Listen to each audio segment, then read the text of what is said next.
Bueno, entonces vamos a ver, intentar ver los dos problemas un poco sintetizados, haciendo foco en algunas de las cuestiones más importantes, ¿sí? Bueno, el problema uno, ¿alguien me lo puede resumir en 2 palabras? ¿Cuál era el objetivo?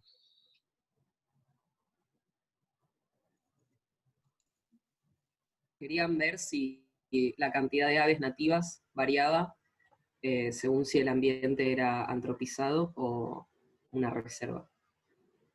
Bárbaro, ¿sí? Entonces, la idea era analizar la abundancia de aves nativas en diferentes ambientes, comparando un ambiente, en este caso, antropizado y una reserva urbana, ¿sí? De ahí seleccionaron 35 puntos de muestreo, de los cuales 21 corresponden a la ciudad y 14 a la reserva, ¿sí? El ejercicio o la variable de respuesta, ¿cuál vendría a ser? Mira, a ver. El número de aves observadas, ¿sí? El número de aves nativas. Y la particularidad que tenía esto era que las observaciones no fueron hechas todas al mismo tiempo, al mismo tiempo de observación, con el mismo tiempo de observación, ¿sí? Si ustedes revisaban la base de datos, veían, por ejemplo, que había, no sé, por ejemplo, acá tenemos un caso en el área metropolitana con 4 aves observadas en 5 minutos, y después en la reserva tenemos otras 4 aves observadas en 2 minutos. Entonces, si no consideramos el tiempo utilizado, digamos, para la observación, eh, podemos llegar a conclusiones erróneas. ¿Se ve? Porque nos está dando la misma abundancia, pero con diferentes tiempos de observación,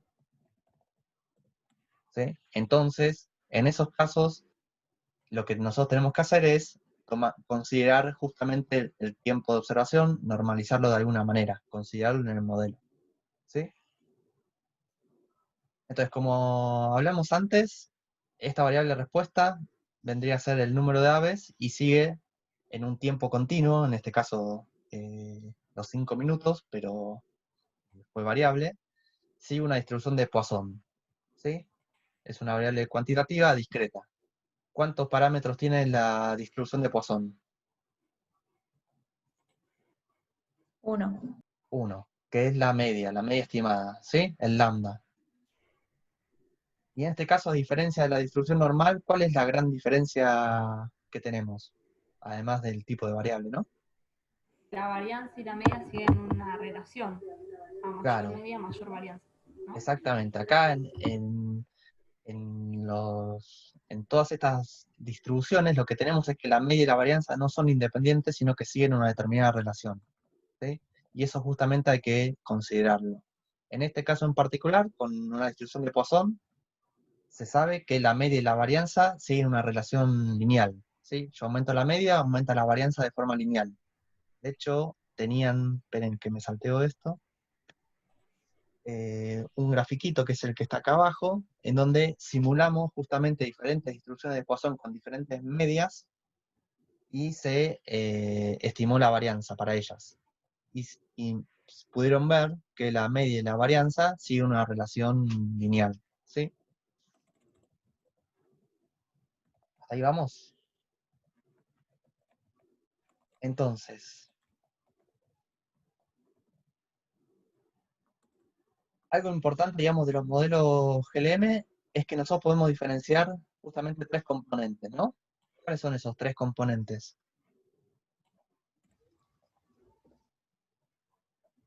La escala del predictor lineal. Uno es el predictor lineal, La ese es otra uno de los era componentes. sí, la de la... ¿Cómo? Perdón. El predictor lineal es uno de los componentes. Perfecto, hasta ahí vamos. Sí, después está la función de enlace y la de la variable respuesta. Perfecto, tenemos esos 3 componentes, la del predictor lineal, la función de enlace y la variable aleatoria, nuestra variable de respuesta, ¿sí? Esos 3 componentes me definen el GLM que quiero analizar, ¿sí? Y hay que tenerlo claro al momento de cuando uno le pide el modelo, en este caso, uno tiene que informar esos tres componentes del GLM, ¿sí? Y lo mismo, acá se puede escribir usar un formato de regresión o uno de comparación de medias, lo que queramos, ¿sí? Entonces, este que está acá, ¿lo ven? Esto de acá es nuestra variable de respuesta, la esperanza de I para un dado tiempo, que es la abundancia de aves. Y en este caso, lo que tenemos tenemos nuestro predictor lineal, que vendría a ser este beta 0 más beta 1 por reserva, ¿sí? ¿Se entiende? Y todo esto elevado al exponente, ¿sí? Este vendría a ser, en la escala del predictor lineal, lo que tenemos acá abajo. Esperen, antes de mostrarles esto, vamos a esto. Acá están los tres componentes que hablábamos antes. Tenemos el predictor lineal, que es nu. Olvídense del offset por ahora, pero es beta 0 más beta 1 por una variable dummy considerando la reserva. ¿Sí? En el beta 0, ¿qué tenemos? El ambiente El antropizado. El ambiente ambiente tropizado. ese. ¿Y el beta 0 cómo se interpreta? ¿Qué vendría a ser?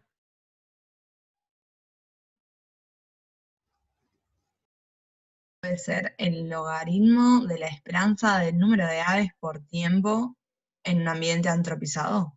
Perfecto, es el logaritmo del número de aves estimadas para la reserva metropolitana, y en este caso en particular es por tiempo unitario. ¿Sí? Ahora lo vamos a ver, pero es así. Siempre recuerden que esos coeficientes están en términos del predictor lineal, o sea, es el logaritmo de nuestra variable de respuesta. ¿Sí? Eso era lo que quería llegar. Después tenemos lo que hablábamos recién, la función de enlace, que es lo que me enlaza el predictor lineal con mi variable de respuesta. ¿Sí? Y en este caso en particular, utilizamos como función de enlace el logaritmo. Y el componente aleatorio, que es mi variable aleatoria, que en este caso es el número de aves avistadas en un determinado tiempo en el sitio I. ¿Sí? Y va de 1 a 35 porque son todos los sitios muestreados. ¿Sí? ¿Se entiende? Hay una pequeña diferencia con lo que también veíamos antes, es que acá estamos en general escribiendo en términos de la esperanza, ¿sí? No tenemos un término que es el epsilon.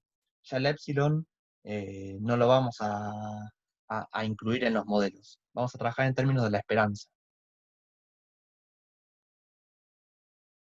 Bueno, entonces, volviendo un poquito atrás, lo que teníamos era esto, que la particularidad que tiene nuestra base de datos esta es que las aves fueron medidas en diferentes tiempos.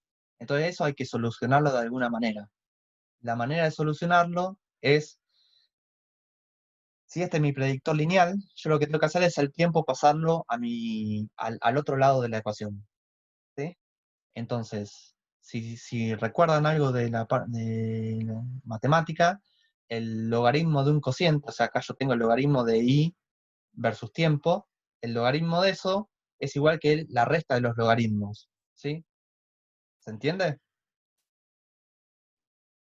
Este logaritmo de I sobre tiempo, yo lo puedo escribir como el logaritmo de I, de la esperanza de I, menos el logaritmo del tiempo. Y Claro, como que el pasar... logaritmo del tiempo que tenías antes sumando lo pasaste restando y por propiedad del logaritmo te queda dividiendo. No. Como la variable se define así, como el número de aves en función de un tiempo, esta es mi variable, Ok, ok. ¿sí? Que vendría a ser esta parte de acá de mi ecuación. Acá. Sí. Y esto es igual al predictor lineal, que vendría a ser esto que está acá. Entonces, para sacarme el tiempo de acá, lo que hago es, este cociente en realidad lo transformo a la resta de dos logaritmos y lo paso justamente como un logaritmo de tiempo sumando. ¿Sí? Y eso es lo que se llama offset. Profe, una consulta. Sí. ¿Esto vos lo hacés porque tenés diferentes tiempos, como habías dicho al principio, ¿no? Claro, Pero si vos tuvieses siempre los mismos tiempos, no lo haces a él. no hace falta, vos trabajás con la variable de respuesta, con el número que conteo que tuviste y ya. Está bien, listo, gracias. Esto lo estamos haciendo justamente por esto que hablábamos antes. ¿Sí? Sí, sí. Entonces, al pasar el logaritmo para el otro lado sumando, si yo lo veo en la escala de mi variable de respuesta, que es la que está acá arriba, me queda que, que en mi variable de respuesta, la esperanza del número de aves, es el exponente de todo, de todo el predictor lineal, ¿sí? Que es beta 0 más beta 1 más el offset, que en este caso es el logaritmo del tiempo, ¿sí? Y ahí es donde, como ya me queda mi modelo final, digamos, de alguna manera lo que vamos a estar modelando nosotros. Entonces, lo primero que hicieron fue justamente transformar la duración de la observación en un logaritmo, porque es lo que hay que ingresar en el modelo, ¿sí? Justamente lo que ahora vamos a empezar a usar es una función que es GLM, que me permite indicarle la familia a la que yo quiero, digamos, modelar mi variable de respuesta, y en este caso le indicamos que en mi familia es la distribución de Poisson, ¿sí? Mi variable de respuesta, todo esto se escribe igual que siempre, sabes, en función del ambiente, y le agrego este término que es el offset, ¿sí? Que para eso yo convertí la observación de las duraciones en función del logaritmo, porque lo que hay que ingresar es el logaritmo del tiempo, ¿sí? ¿Hasta acá me siguieron? Sí. Bueno, perfecto. Esto es quizás lo más difícil de entender, el tema del offset, porque después un poco es lo que ya estuvieron viendo en la teórica. Entonces, básicamente empezamos a modelar y hacemos lo que venimos haciendo siempre, quizás considerando algunas particularidades, ¿no? Por ejemplo, ¿qué es lo que hay que mirar como diagnóstico en los modelos generalizados? ¿Qué supuestos tenemos que ahora tener que considerar? Si hay sobre o subdispersión. Uno de ellos es ese, justamente, analizar la dispersión de los datos, si hay sobre o subdispersión. Y eso es lo que miramos con este cálculo que hacemos acá abajo, ¿sí? Que es los residuos de Pearson al cuadrado sobre los grados de libertad residuales, ¿sí? Así es como se estima el parámetro de dispersión. En este caso dio 1,19. ¿Eso qué estaría indicando? Que está bien. Está bien. ¿Qué criterio tomamos para decir que está bien o que está mal?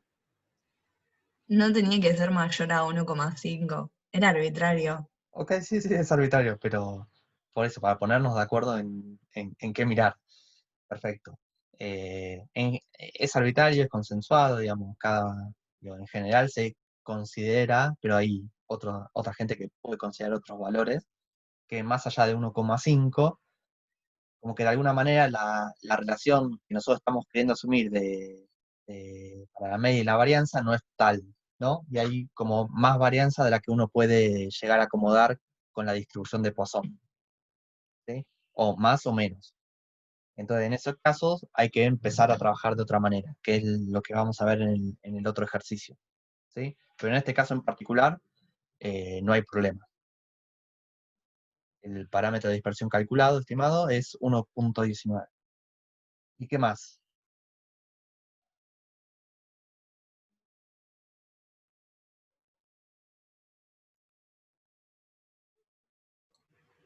Gráfico de residuos versus predichos en la escala de la variable respuesta. Sí, puede ser en cualquier escala, digamos. Acá está hecho sí, en la escala de la variable de respuesta. Pero justamente lo que hay que ver es el gráfico de residuos versus predichos y qué tenemos que ver en este caso. O qué buscamos, qué analizamos. Patrones, o sea, si hay patrones. Patrones. ¿Por qué? Los patrones que me pueden estar indicando. Mm, que no es homogénea la distribución de los residuos. Sí. Pero, ¿y eso respecto al modelo, qué me indicaría? Lo pregunto también porque en muchos de los exámenes que vi, como que costaba diferenciar algunas cosas que se veían en los supuestos con respecto a cómo interpretarlos. Mm, También te habla de la adecuación del modelo, ¿no? Que también Exacto. elegí O sea, hay hay dos de los supuestos que teníamos antes con los modelos lineales generales, que el de aleatoriedad e independencia, que se siguen, digamos, en este caso se tienen que seguir, digamos, cumpliendo de alguna manera. Si bien son por diseño, uno tiene que considerarlo. Ya el supuesto de normalidad y el supuesto de mosaicidad no corren más. Entonces lo que uno tiene que ver en este tipo de gráficos es, por un lado, si hay outliers o no hay outliers, ¿no? Y por el otro, ver si los residuos tienen alguna estructura o no. Si tienen alguna estructura es que está indicando que hay algo que no está funcionando bien, o el modelo no está bien especificado, o probablemente tengan sobre o subdispersión. No sé, puede andar por ahí, ¿sí? En general esas dos son las causas más comunes. Entonces, si uno tiene patrones en los residuos, en este caso para esta distribución, para Poisson, no es bueno. No es bueno y uno tiene que empezar a ver qué es lo que está pasando ahí, ¿sí? Bueno, en este caso en particular no se ve ningún patrón apreciable, ¿no? Bueno, entonces, una vez que chequeamos los supuestos, vemos los gráficos diagnósticos, esta es una parte del summary del modelo, ¿sí? Acá están los coeficientes. Acá hay algunas particularidades a ver, ¿cuáles serían las diferencias de lo que se ve en este summary con respecto a los que veíamos antes? Encuentre las 7 diferencias, sería.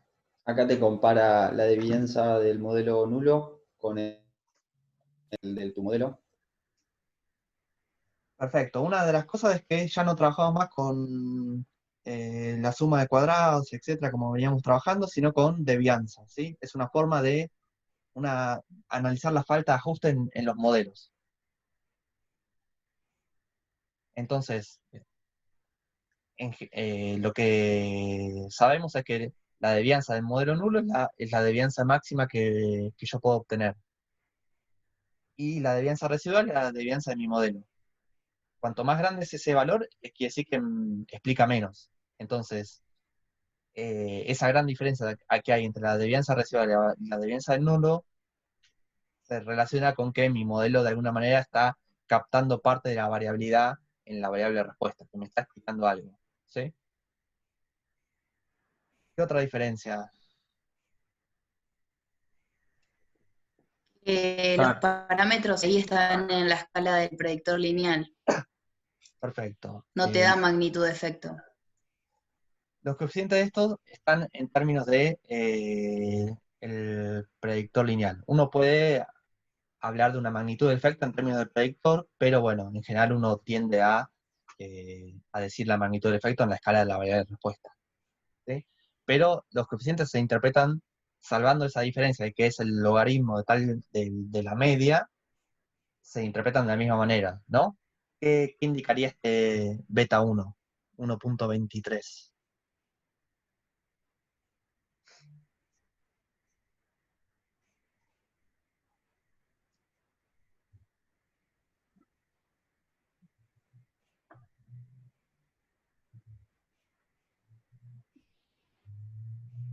incremento aditivo en la media de diversidad de reserva respecto a urbano o Sí, metropolitano, ¿era? no, es el incremento, el aumento, digamos, pero en el logaritmo del número de aves avistadas con respecto al área metropolitana. ¿Sí? Ojo con eso. En este caso, seguimos trabajando justamente la diferencia es aditiva, es en términos de sumas y restas, ¿sí? Es cuánto aumenta, cuánto disminuye respecto a mi referencia, porque estoy en términos del predictor lineal. Pero como estoy en términos del predictor lineal, es el logaritmo del número de aves estimadas. Y lo que hay que considerar acá es que como tenemos el offset, todo esto está, como dice aquí bien acá abajo, está en términos del tiempo unitario, ¿sí? Para un tiempo de avistaje de 1 minuto. ¿Sí? O sea, ahí sería el logaritmo de aves observadas en el ambiente reserva, Es la diferencia. aumenta, Es la diferencia en el logaritmo del número de aves avistadas de la reserva con respecto al área metropolitana, en una unidad de tiempo. en una unidad de tiempo. Ok.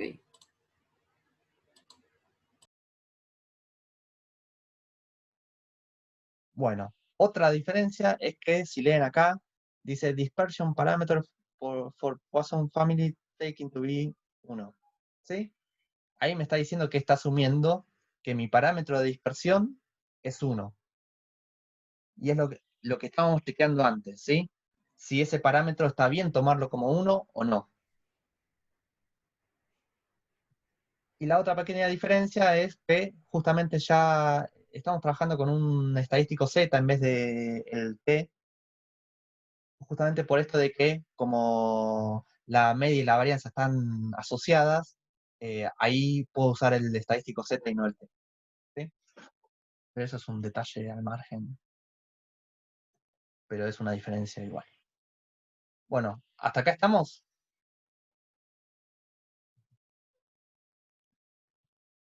Sí. Perfecto.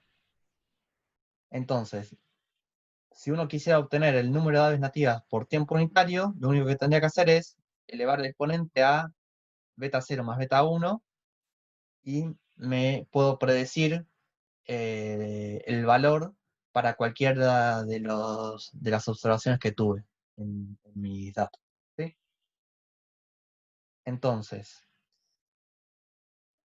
ahora vamos a terminar con esto, porque es la parte quizás que no se termina, que es más difícil de entender de los emins, es que nosotros veníamos trabajando acá en términos del tiempo unitario, pero cuando paso a ver las medias marginales y los contrastes a posteriori con el emins tiene más flexibilidad que lo que vemos en el summary o en cualquier lado.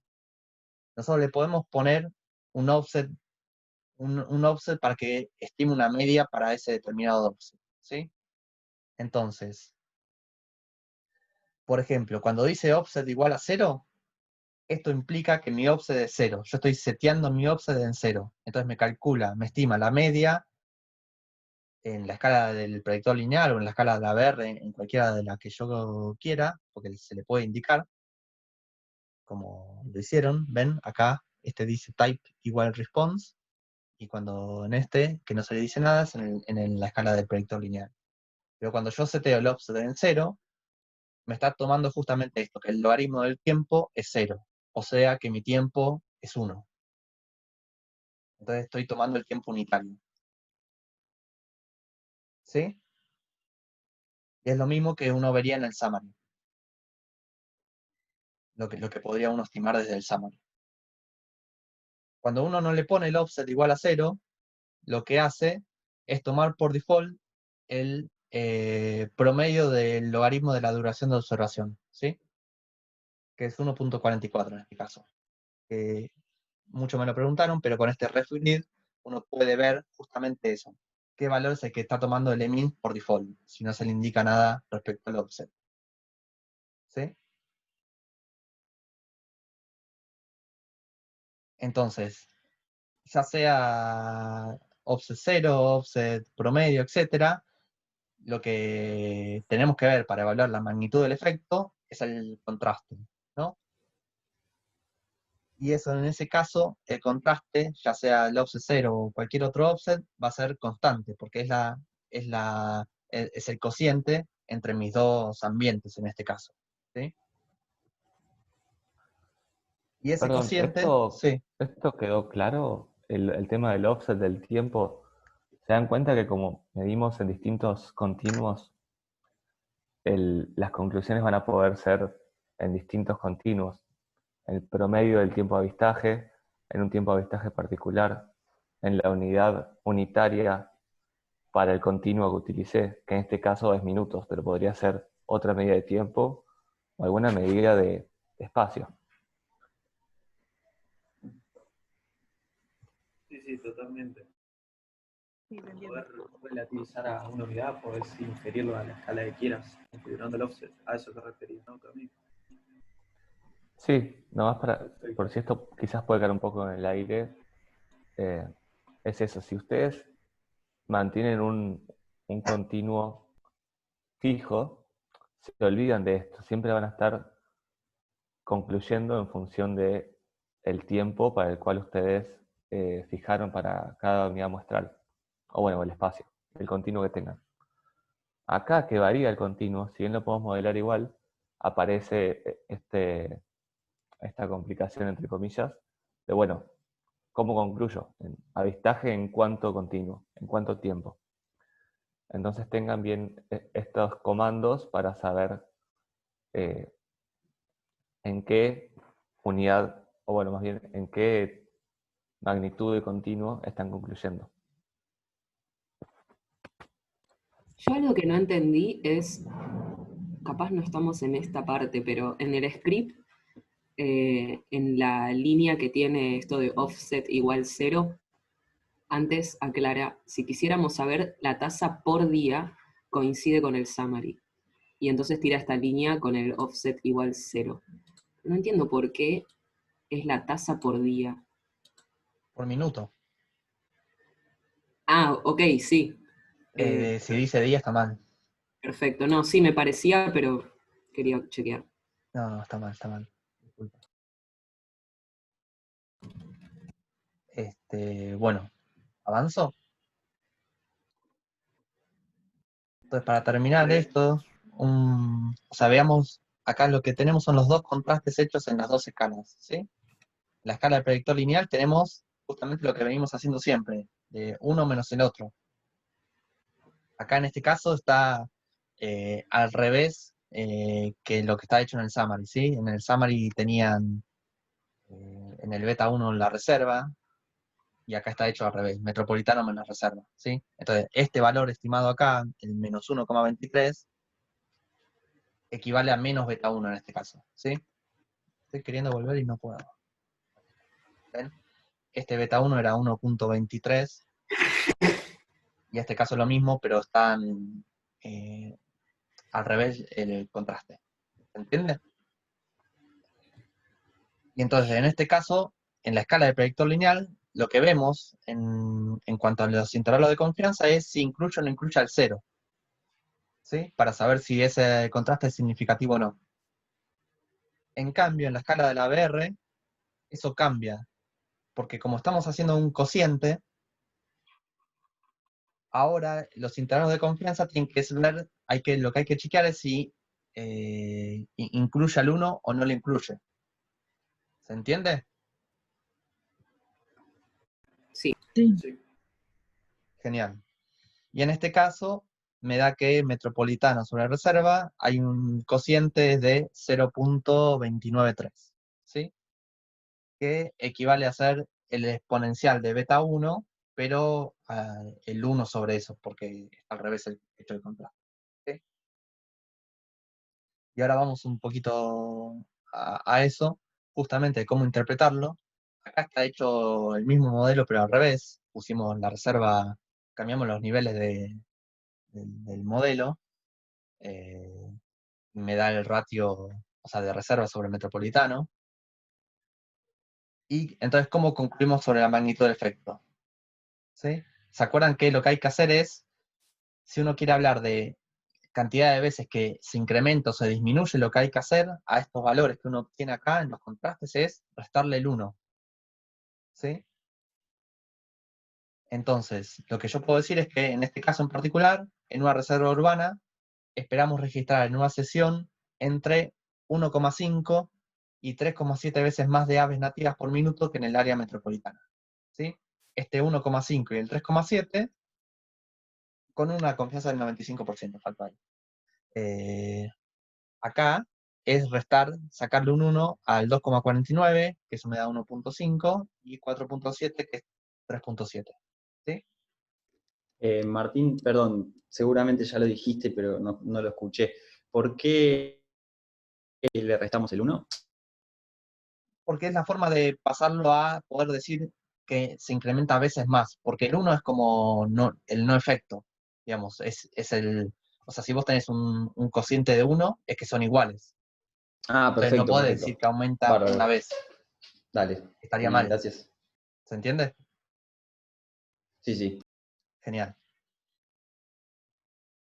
Y esto no es más que lo que se llama como el efecto multiplicativo, ¿sí? Esto de hablar de veces más, de veces menos, y surge justamente de la propia naturaleza, digamos, de la variable respuesta y de la función de enlace que estamos usando. Si ustedes ven acá, acá está escrito el predictor lineal sacando el offset, o sea, tomando offset unitario, y lo que yo le decía antes, de que el logaritmo del cociente es el logaritmo se puede pensar como la resta de los logaritmos, justamente acá también se puede disgregar, digamos, el exponente, la exponencial, en que la suma, digamos, de términos adentro de un exponencial es igual a la multiplicación de ellos, ¿sí?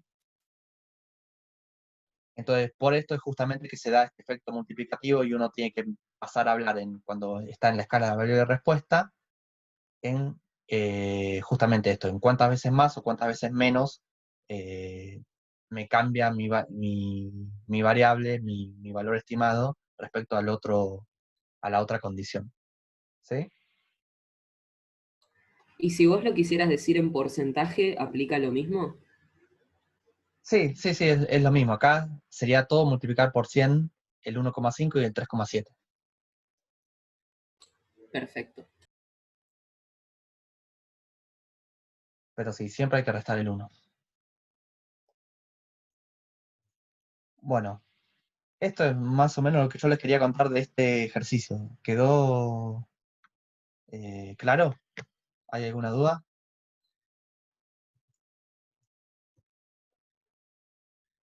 Después, bueno, vieron, hay distintas formas, digamos, de estimar como un R cuadrado para este tipo de modelos. Una de las cosas que vamos a usar es el porcentaje de varianza aplicado por el modelo. Son todos lo que llaman pseudo R cuadrados, ¿sí? Formas, digamos, de alguna manera de ver el ajuste del modelo a los datos.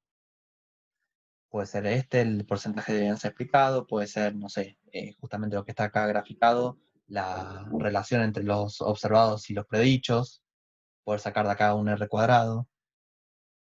Hay diferentes maneras. Estas son las dos medios que vamos a utilizar nosotros en la materia, pero si buscan en internet hay mucho más, y de hecho en la tabla que les aparece en uno de los resultados dice R cuadrado de Nagelkerke o algo así, que es otra forma de estimar un pseudo R cuadrado. ¿Sí?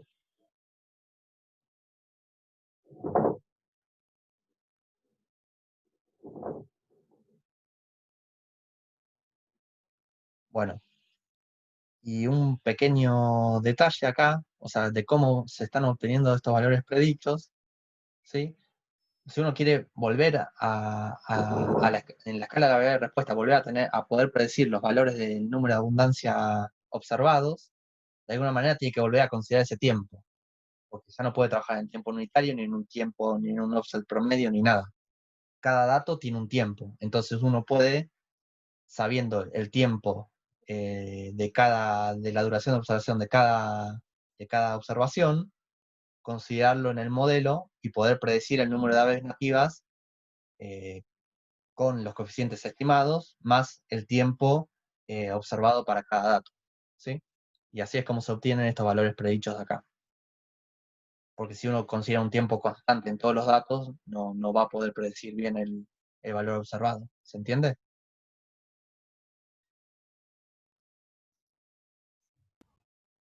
Sí. Perfecto.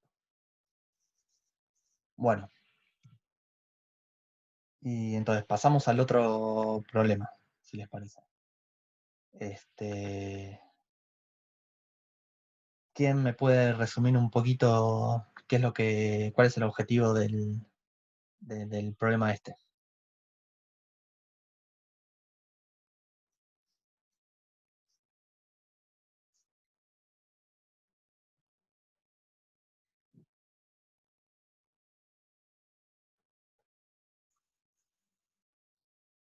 Si no, ¿alguien quiere leer mínimamente el enunciado? Así lo más importante.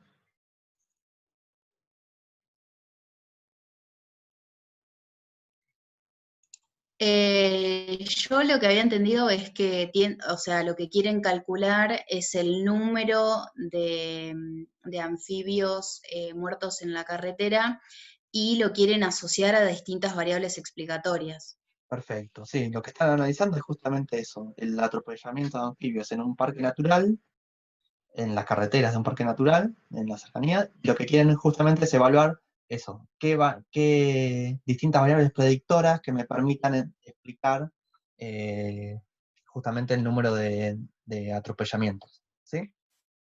¿Se entiende? ¿Qué tipo de estudio es? ¿Experimental o observacional? Observacional. Observacional. La variable respuesta vendría a ser Anfibios atropellados. Eso. sí, ¿y en cuál vendría a ser el espacio de continuo que se está haciendo el conteo? ¿Lo recuerdan? ¿Segmento de 500 metros? ¿Puede En un ser, Martín? segmento de 500 metros, sí. Lo que ellos evalúan es la cantidad de anfibios atropellados en un segmento de 500 metros de la ruta. Pero es constante para todos, si mal no recuerdo.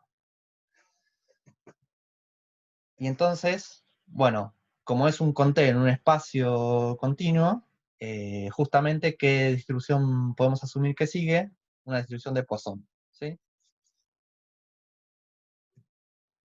Entonces, esta tabla de acá, que ustedes la tenían también en el PDF, son todas las variables que ellos tenían para explicar de alguna manera el número de anfibios atropellados, ¿sí? Son muchas, había un montón. El open lands, o sea, las hectáreas de tierras abiertas, los reservorios de agua, la cobertura urbana, diferentes cosas, ¿no? La distancia de los reservorios de agua, distancia de los ríos, distancia del parque natural, ¿sí? Son todas variables continuas, ¿no? Si lo vieron, exploraron un poco la base de datos. Sí, sí.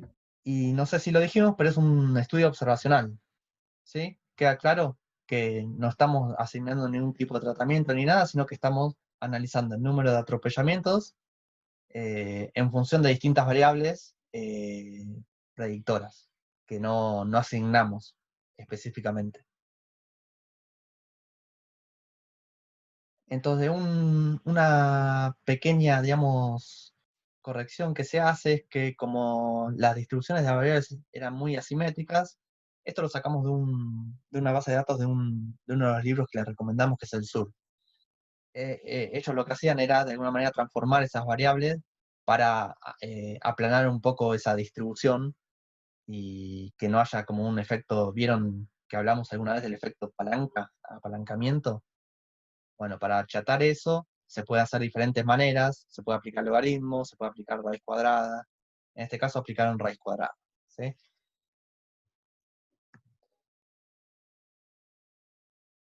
Bueno, entonces, este ejercicio es diferente en el anterior en varios aspectos, ¿sí? Por un lado es observacional y no es experimental, y por el otro las variables son continuas y en el otro las variables predictoras eran continuas y en este son continuas y en las otras eran cualitativas. Martín, Sí. tengo una consulta de la parte anterior. Sí. Vos dijiste que aplicaron raíz cuadrada a las Algunas de variables las explicatorias. variables. No a Sí, todas. y también en el script estaba el logaritmo de la variable respuesta. ¿Eso lo hacen para qué? ¿Para qué lo hacen? Para hacer este gráfico que les estoy mostrando ahora. Justamente para, como lo que nosotros estamos, o sea, uno de los supuestos que hay que analizar es justamente esto. Como mis variables predictoras son continuas, Ahora la relación lineal no es entre mi variable de respuesta original y mis variables predictoras, sino es en términos de predictor lineal. Entonces queríamos explorar de alguna manera cómo variaban, cómo se relacionaban mis variables predictoras con el logaritmo del número de atropellamientos. ¿Se entiende? Ok, o sea, si hay colinealidad o algo así, vos lo analizás haciendo en términos del predictor lineal. Claro. La relación lineal viene a ser en términos de predictor lineal. Perfecto. Igual, perdón, Fede, acá estamos viendo relación lineal entre la variable de respuesta y la predictora. No es colinealidad, eso es entre variables explicatorias. Sí, cuando lo dije Pero sí, me la sonó. relación lineal es en la escala del predictor lineal, sí. Bárbaro, gracias. Perfecto. Bueno, entonces, un poco esto era para explorar justamente eso, qué relación había entre mi variable de respuesta, ahora en términos de predictor, y mis variables predictoras, ¿sí? Y ahí lo que tenemos marcado es cómo se ven algunas relaciones que ya se pueden ir explorando. Por ejemplo, ven acá este dPark, se ve una relación lineal bastante importante. Si ven la correlación, ¿cuánto da? 0, ¿dónde está? Menos 0,79, ¿sí? Una relación negativa, una correlación negativa entre dPark y el logaritmo del número de atropellamientos, ¿sí? ¿Qué otras variables se ven? OpenL también tiene alguna relación negativa en este caso, también. Y bueno, algunas otras variables más, ¿sí? ¿Hasta acá estamos? Bueno, sigo. Una Entonces, ¿cómo? pregunta. Sí, En este gráfico vos ya tenés las que les habías hecho raíz, están acá como. no tengo ni idea. O sea, O sea, me hace ruido que se los hagas a unas y no a todas, lo de la raíz. eso es por una cuestión de. Nosotros no nos metimos en esta parte porque, digamos, no era el foco principal queríamos hacer foco, digamos, pero lo que, si ustedes, por ejemplo, hacen un histograma de todas las variables predictoras, van a ver que algunas tienen una distribución como esta que les muestro acá, bastante como corrida hacia un costado. Y entonces eso puede generar algunas dificultades en el modelado, por esto del apalancamiento, de tener como estar muy desbalanceado para algunos valores y no para otros. Ajá. Entonces, claro, balanceas los que están desbalanceados. Claro, no hace falta balancear a todos. Porque, Claro. ¿cuál es el objetivo de esto? No es, digo, uno podría, el objetivo en general de este tipo de modelos es encontrar qué variables me explican más o menos, o qué variables explican y cuáles no, mi variable de respuesta. Entonces, para evitar, digamos, algunas dificultades técnicas en el modelo, se transforman algunas variables, pero no es más que eso. Ok. Igual, así para agregar también, no es que transforma algunas variables con la raíz y otras no, y después hablo de todas como si nada. Desde el momento que la transformo, la variable cambió. Y si transformé, por ejemplo, OpenLand y veo un efecto de OpenLand, ya no es más que el campo abierto produce un efecto de tanto por tantos metros que se agranda el campo.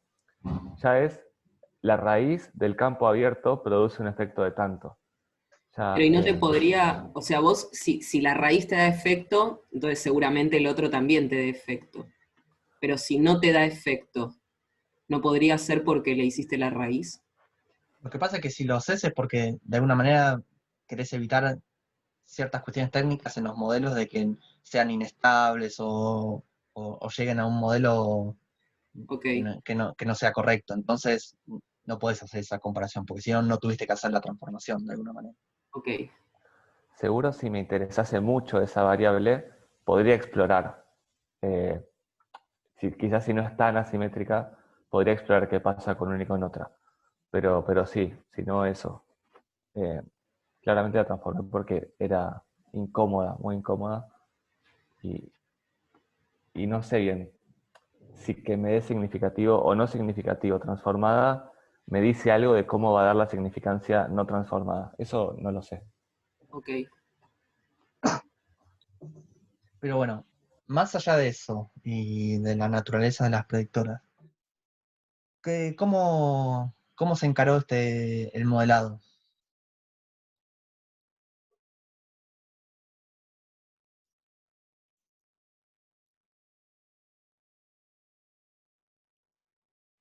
A partir de un modelo nulo, incluyendo de a una las variables explicatorias en función de si Claro, ¿se daba acuerdan? significativa o no.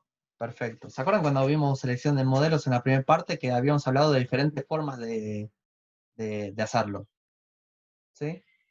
Había modelos, decíamos que se podía partir del modelo completo e ir hacia abajo, quitando variables, o, por ejemplo, partir del modelo nulo e ir agregando variables significativas y cortar cuando ya ninguna variable que yo agregue me agrega información en el modelo.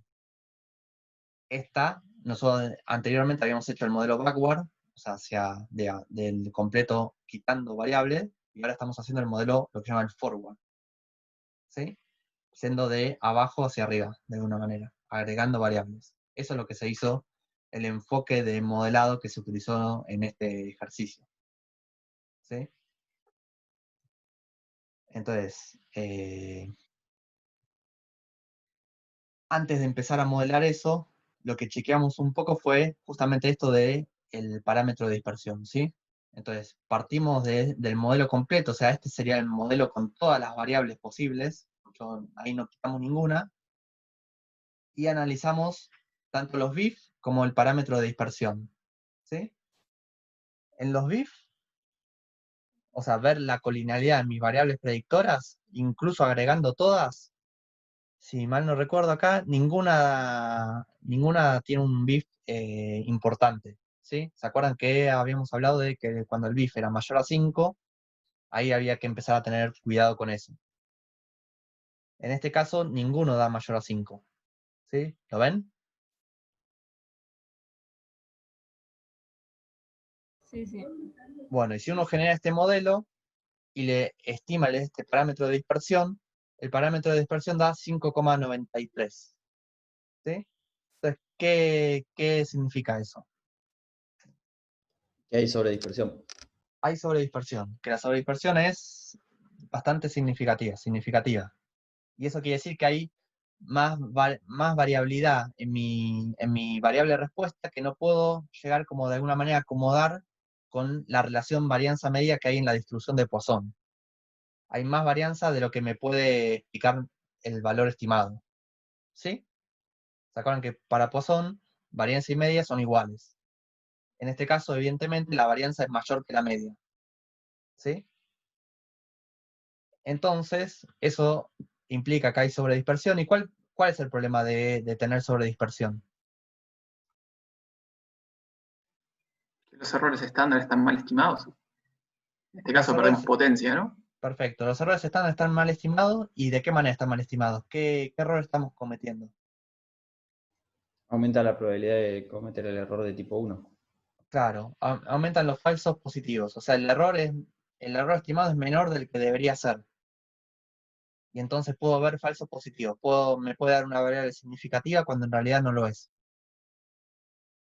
Entonces, por eso es importante considerar esto. ¿Sí? Bueno, entonces hay diferentes maneras de abordar el tema de la sobredispersión y también la subdispersión. ¿Qué vieron en la teórica? ¿Qué formas hay? Estaba pasar a un método de quasi-Poisson era modelar como binomial negativa, o el otro que era Caldwell y no me acuerdo, Maxwell, algo así era. Bien. A ver, repasemos entonces. ¿Qué son los modelos quasi? Lo único que hacían era agarrar el error estándar y multiplicarlo por la raíz del parámetro de dispersión. Perfecto. Es como una corrección que se le hace al modelo estimado por máxima verosimilitud. Corregimos esos errores estándar. Lo único que hacemos, no cambian los coeficientes, no cambia nada. Solo aplicamos una corrección en los errores y entonces ahí vamos a tener otra significancia en las variables. O sea, el error va a estar incrementado, porque si teníamos sobre dispersión el parámetro es mucho mayor a 1, entonces el error estándar va a estar más grande, pero es una manera un poco grosera, ¿no? O sea, no es muy... Es solo meterle a la fuerza, cambiarle los errores estándar y mantener todo lo mismo. Y al hacer eso ya implica que no podemos utilizar máxima verosimilitud, no podemos hacer las cosas que veníamos haciendo, no sé, el A y C, etc. Como que no es válido. Y esos fueron de los primeros modelos que se empezaron a utilizar, las primeras correcciones, pero con el tiempo se fueron como de alguna manera evaluando alternativas que permitían, digamos, mantener las estimaciones por máxima verosimilitud, etc.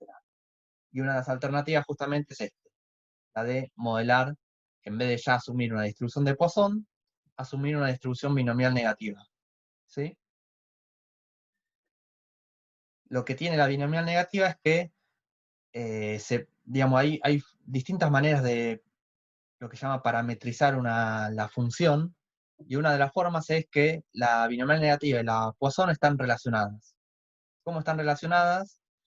En este sentido, de que la varianza ya no es igual ahora a la media, sino que es la media más algo más. ¿Sí? Y cuando, en este caso, si uno anula este término, el de mu al cuadrado sobre k, me queda que la varianza es igual a la media, entonces vuelvo a la distribución de Poisson. Por eso se dice que están relacionadas la binomial negativa y la Poisson. ¿Sí? Eso nosotros les hicimos hacer unas simulaciones en el script, donde lo que hicimos fue modelar justamente la media y la varianza en una binomial negativa. Fuimos variando este parámetro, el size, y fuimos viendo cómo ya la relación lineal que asumíamos para la Poisson ahora ya no se cumple, ahora sigue otra relación, que es esta que está acá arriba. Mu más mu al cuadrado sobre el psi sobre k, como lo quieran llamar. ¿Se entiende? En este caso, cuanto más grande es el size, ¿ven? Por los colores, se va achatando esta relación. ¿Sí? En la curva roja, para una media de 5, mi varianza es casi, no sé, 15, pónganle. En este caso, cuando la media vale, no sé, 9 con algo, acá la varianza vale 50. ¿Sí? ¿Ven? La varianza siempre vale más que la esperanza, en este caso, para la binomial negativa. Entonces eso nos permite acomodar más varianza de la que me permitía acomodar la distribución de Poisson. ¿Se entiende?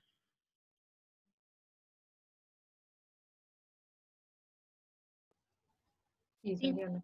Sí, sí. Una cosa importante es que cuando uno hace esto, por ejemplo, pasa de modelar con Poisson a otra distribución, la binomial negativa, o puede ser la Conway-Maxwell-Poisson también, siempre hay que chequear después que el parámetro de dispersión ahora sí esté dentro sea chico, sea cercano a 1, ¿sí? Porque siempre puede pasar de que por más que yo modele con la binomial negativa, quizás no me alcanza para acomodar toda esa variabilidad que tengo extra y tenga que usar otra cosa. Así que siempre que uno modela con una distribución alternativa, hay que volver a chequear el parámetro de dispersión. Bueno. Entonces, en este caso en particular, pasamos, ahora la función glm que habíamos visto antes no me permite modelar binomial negativa. Entonces usamos un paquete en particular, ese más, que tiene una función que es la glm.nb, que me permite justamente modelar siguiendo una distribución binomial negativa. Y hacemos lo que recién charlábamos antes, ¿sí? Vamos a hacer una selección de modelos hacia adelante, partiendo del modelo nulo, que es este de acá, donde no tengo ninguna variable predictora, y voy a ir agregando variables, ¿sí? Antes, cuando hacíamos de arriba hacia abajo, utilizamos una función que se llama drop1. Ahora utilizamos una que se llama add1. ¿La ven? Entonces yo pongo add1, quiere decir, agregame a mi modelo, en este caso el modelo nulo, anda agregándome da una todas estas variables que yo te voy poniendo acá, para ver si hay algún efecto, ¿sí? Es lo que se llama esto, single term additions. Va agregando de a una cada una de esas variables y lo voy comparando con el modelo original, y ahí puedo evaluar si el ingreso de alguna de estas variables me mejora significativamente el modelo o no. En este caso, si me mejora significativamente el modelo nulo. ¿Sí? ¿Me siguen? Sí. Sí. Entonces, este de acá, el non, es el modelo nulo, que tiene una devianza de 57,56. Acá están las devianzas de los otros modelos. Acá están los A y C. Y este del RT, ¿qué es?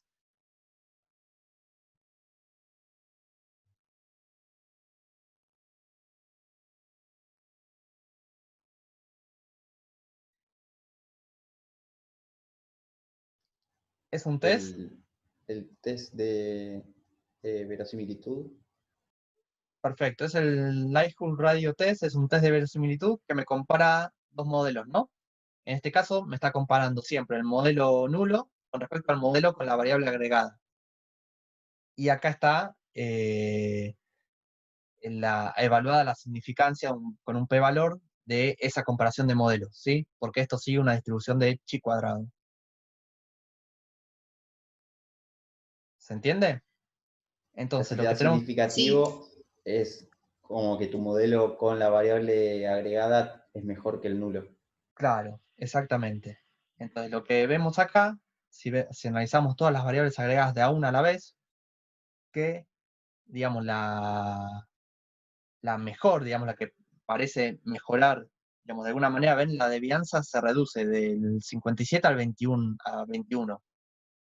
Es la que más reduce la devianza del modelo.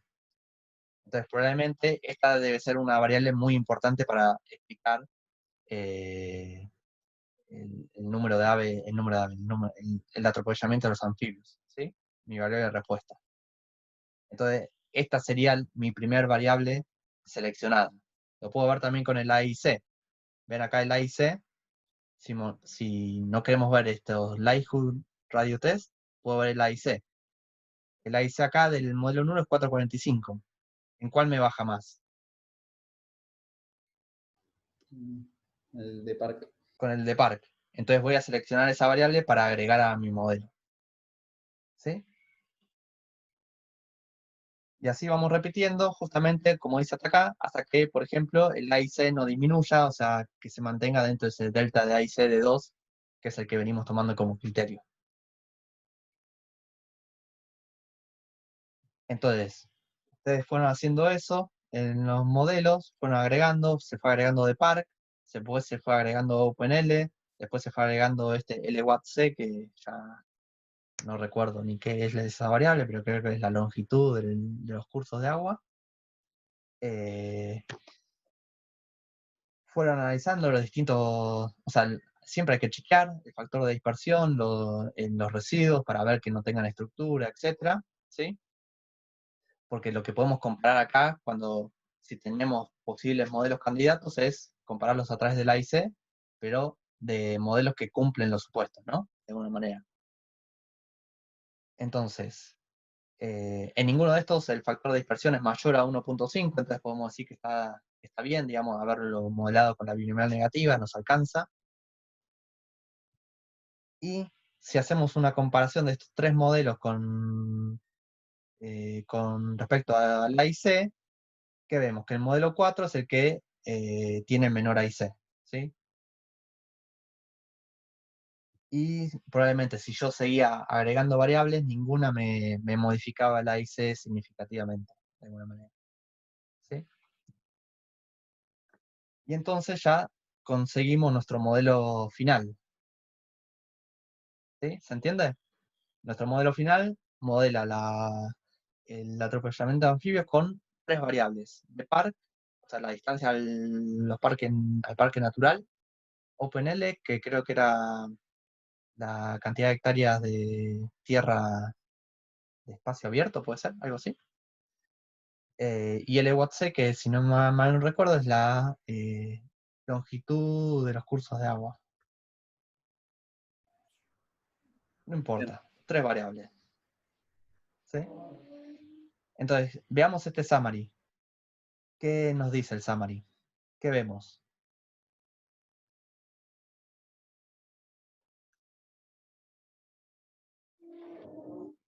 Desgranémoslo un poco como habíamos hecho con el otro. ¿Sí? Por un lado tenemos los coeficientes. ¿Sí? Los coeficientes de mi predictor lineal. Tenemos un beta 0, un beta 1, un beta 2, un beta 3. Y una pregunta, acá estamos confirmando lo que ya acabamos de ver, o sea, nosotros los agregamos a estas variables porque eran significativas, y acá estamos viendo que son significativas. Sí, igual podría llegar a suceder que alguna no dé significativo acá, pero que con el A y C se veía un efecto significativo y que, ¿te acordás que nos pasaba en la vez anterior que hicimos también selección de modelos, que quizá por A y C vos lo tenías que seleccionar, pero si te veías los p-valores la tenías que dejar? Sí. O sea, hay un umbral finito ahí. Nosotros tomamos el criterio de seleccionar por A y C.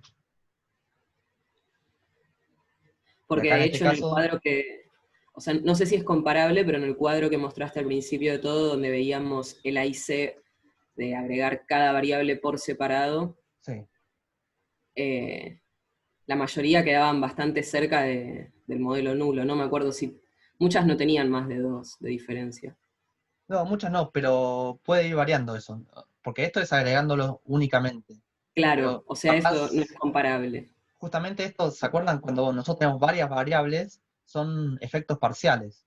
Entonces, Sí. cuando yo agrego otra variable, me está controlando por la variable que yo ya tenía. Entonces, puede ser que lo que me quede residual ahora sí sea explicado por esta otra variable. Estos coeficientes hay que tener cuidado en su interpretación, ¿sí? Esto es, de par, que es el logaritmo del número de atropellamientos, cuando incremento unitariamente la distancia al parque, manteniendo constante el resto de las variables. Claro, perfecto. Bueno, entonces estos son los coeficientes de mi predictor lineal. Acá, bueno, tenemos la desvianza nula, la desvianza residual, etc. Y acá tenemos el parámetro de dispersión estimado para la binomial negativa con la que estamos modelando, ¿sí? Que me da 4.72. ¿Sí? Perfecto. Bueno. Bueno, esto es un poco el chequeo que... Nada, hay algunas cosas de estas no es que hacen falta hacerlas, pero por ejemplo esto es hacer un drop de... Parto de... Este es mi modelo final. De Park, OpenLAN y LWAT-C. Entonces ahora aplico el drop one, lo hago al revés. Hago el drop one y testeo con un chi cuadrado. Sacar alguna de esas variables. ¿Me afecta, digamos, lo que me explica el modelo? Y en todos los casos veo que sí. ¿Sí? Haciendo este test, el Ejus Radio Test, veo que cualquiera de estas variables que saque de mi modelo me estaría afectando de alguna manera. ¿Sí? Esto hay que checarlo porque cuando uno va agregando así de a una, puede pasar que después de alguna, podría llegar a pasar de que alguna quede como redundante. Entonces siempre es bueno chequearlo.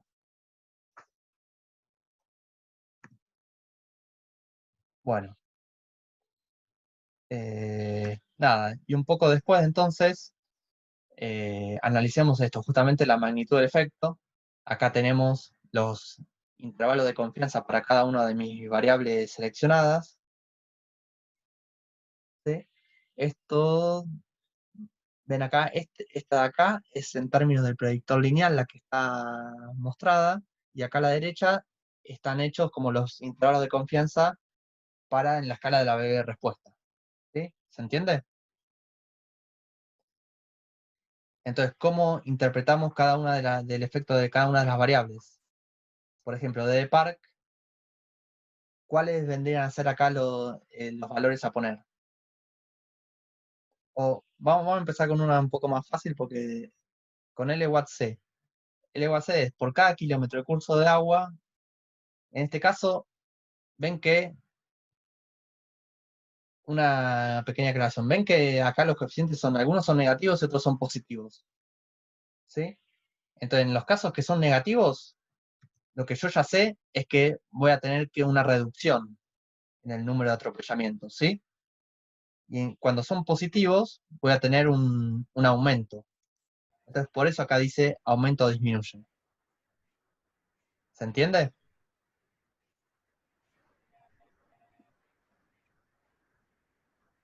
Sí, sí.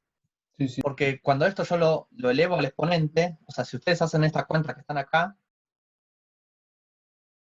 ahora en realidad lo que hay que ver para ver si aumenta o si disminuye es si ese exponente es menor a 1 o mayor a 1. ¿Sí? Entonces, en los casos de Park, estos dos exponentes, elevar estos coeficientes a los exponentes me van a dar valores valores menores a 1. ¿Sí? Entonces, yo voy a decir que por cada metro que me alejo del parque, disminuye entre tales y tales valores la cantidad de anfibios atropellados en un segmento de 500 metros, manteniendo constantes las otras variables. Pero en cambio, con L watt C, que los coeficientes son positivos, los intervalos de confianza no incluyen al 0, cuando yo lo elevo al exponente, me va a dar que son mayores a 1. ¿Sí? Hagan la cuenta y van a ver que dan mayores a 1. Entonces yo a estos que están elevados al exponente le resto 1 a todos y obtengo lo que hay que poner acá en los puntitos que quedaron ahí por completar. ¿Sí?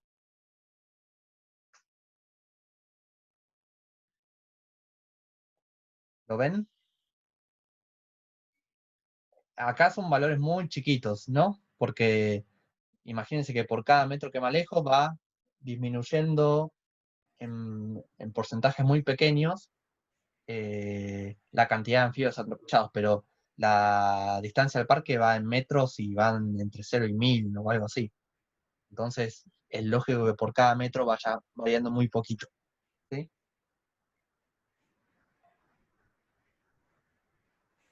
¿Alguna duda? ¿Me siguieron?